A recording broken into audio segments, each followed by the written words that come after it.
Hi everybody, Dan Illman here with some exciting news. DRF Formulator, the gold standard in past performance information, is now free, exclusively on DRF Bets. Join DRF Bets with the promo code WINNING, get a $250 first deposit match bonus, a $10 free bet, and free Formulator already uploaded to your account. Access Formulator's premium features, including sortable trainer stats, race replays, personalized trip notes, and lots more. Free Formulator, exclusively on DRF Bets. Dan Illman, Mike Beer, race number 10 at Oaklawn Park on Southwest Stakes Saturday, part of a really nice supporting card. Let's take a look at the field for the King Cotton Stakes. We're going 3/4 of a mile. $150,000 is the purse. It's the rematch between the number 6 Nashville and the number 1 Hollis, who sparred at Oaklawn last month. And Hollis, Mike, somehow popped a 109 buyer speed figure. Now, I generally don't trust 5.5 furlong buyers. I don't know what to make of the 109. I don't either. I mean, obviously, if he runs another 109, he wins right back here. We'll see if he can do it. I guess in a lot of ways, that's the main question of the race. You mentioned it's a rematch between him and the number 6 Nashville, who's the morning line favorite. Can it really be considered a rematch when it wasn't even close the first time they met?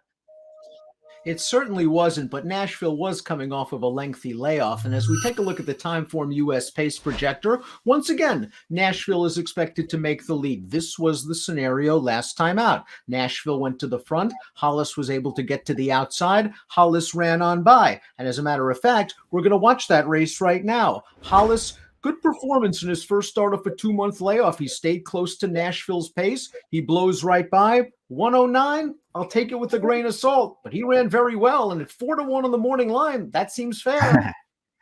Yeah, good luck getting 4-1 on him off the 109. We'll see what kind of price he goes off at. Yeah, it's a big question of whether he can repeat this performance, Dan. You know, he was a good horse before this. He'd won a lot of races. I think it is, sort of interesting to look at his PPs, though. And to sort of note that all of his prior races that were, fast or relatively fast, they were also, 5 and 5.5 furlong races when he gets his big figures. We'll see. I mean, I'm not really that interested in betting him right back in this race off of that huge performance last time. But again, if he runs anything like that, he's going to win again. The number 2 Long Range Toddy is a millionaire based on victories in the $400,000 Springboard Mile in 2018 and a win in a division of the Grade 2 Rebel, a very rich race the following year. He has not won a race since the 2019 Rebel, and his most recent starts, not so great. Yeah, he didn't run well at all last time. They tried to stretch him back out again for that race. It just didn't work out. His prior race came over a muddy sealed track, so maybe that's an excuse for him. He does seem like a horse who really hates a wet track. So you can, certainly make excuses for his last 2 starts. And then you go back 3 going 7 furlongs at Churchill. He just missed sprinting. That's sort of been the story of his life, at least recently, Dan. They've cut him back. They've tried to make him a sprinter. He's come close a couple of times without quite getting there. I feel like he could get a pretty good trip in this race, though, and maybe get a piece of it. Stakes placed number 3, Home Base, might have gotten a confidence booster in his most recent start. The Connections decided to dangle him in for $50,000 in this race, and he showed good tactical speed at a solid price. Let's watch Home Base splash through the slop. He's on the outside right now. He's going to make the lead, and he's going to draw clear with a bounce-back 92 buyer speed figure. He really needed this performance, Mike. That being said, I'm not sure the step up in class is what's going to help him right now. Yeah, me either, especially with all the other speed in this race. I mean, maybe it's a good sign that they're going to bump him right back up into this race, Dan, off of the win for 50,000. He was in against the 2 favorites 2 starts back off of a little bit of a layoff, and he was nowhere that day, but maybe he needed the race. We talked about in the opener, this is the rematch between Nashville and Hollis, but isn't the key to the race as to whether the number 4 Collusion Illusion can still run or not? I'm curious as to your opinion. He only raced twice in 2021, won an odd spot on turf off a long layoff, and then he caught Dr. Chivelle, one of the better sprinters last year in the Santa Anita Sprint. Maybe Lasix back on helps. He's getting a little class relief here. Yeah, I thought he was, maybe the wild card in the race. We'll see if he's actually the second choice in the wager. I thought he'd be more like third choice, but I guess we'll see how they decide to play it here. He's got the credentials to certainly beat this field, Dan, and it does feel like, with the two likely favorites, Hollis and Nashville, with them showing speed again, this race might set up very well for this horse. Double Crown is the number 5. I've been following Double Crown in his last couple of races at Laurel, and his big problem is he beats himself at the start. He just doesn't get out of the gate well. He puts himself way behind the rest of the field, and he's left with too much to do. There is some talent here, but he can't afford any mistakes against this group. Yeah, I agree with that. I mean, it hasn't been a problem throughout his career. It seems like it's only been a problem in his last 2 starts. So hopefully he'll be able to get over it. Personally, Dan, I thought he ran deceptively well in both of those races at Laurel at the end of last year. This is a race that's they're probably gonna be going in front of him here. I expect this pace to be fast. He's a horse who doesn't need to be outrun early, but he's certainly comfortable sitting off the pace and making a run. I don't know. He's going to be a pretty good price in this race, and I thought he was very interesting.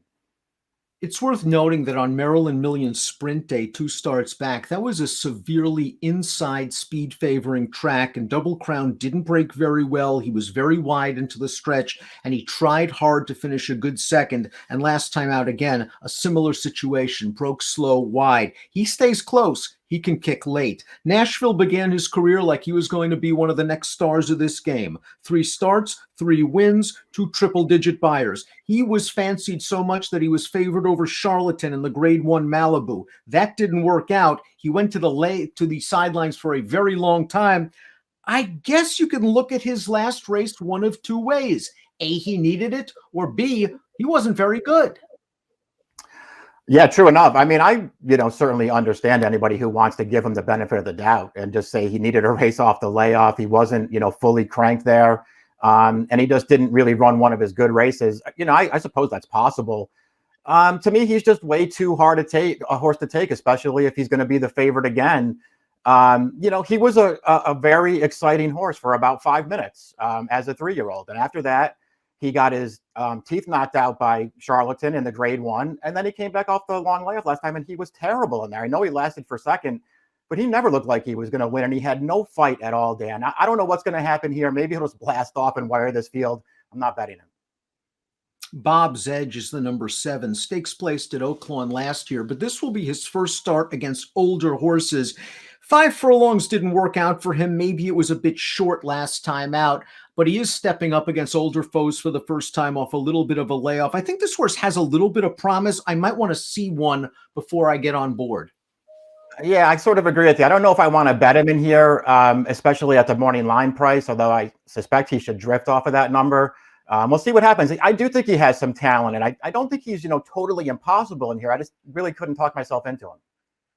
Getting a price on a Steve Asmussen trained runner that won this race last year. That's the number 8 Bulldog, who took advantage perhaps of a sloppy track and a fast pace to beat 7 Nation Army, who lines up right alongside of him in the 2022 edition. He was in excellent form last year. Asmussen concentrated him on the turf after they got him away from Oaklawn. Mixed results.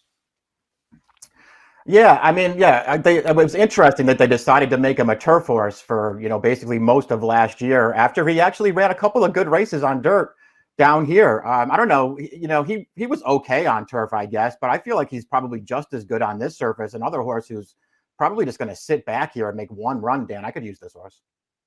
I think it's interesting that 7 Nation Army was the runner-up in this race off the layoff, but he has a prep coming into this year's race. Let's watch 7 Nation Army's 2022 debut. This was at Oaklawn Park, and he showed good speed. This is a horse that's mostly a tracker or a stalker. Well, he went right to the front fresh off the layoff, and he held well. I know you like this horse that won this race, right, Mike? And CZ Rocket, who might not be the CZ Rocket of 2020, 2021, is nowhere near 7 Nation Army at the end. I thought this was a very promising performance, and he could take a step forward second off the layoff over a track he likes.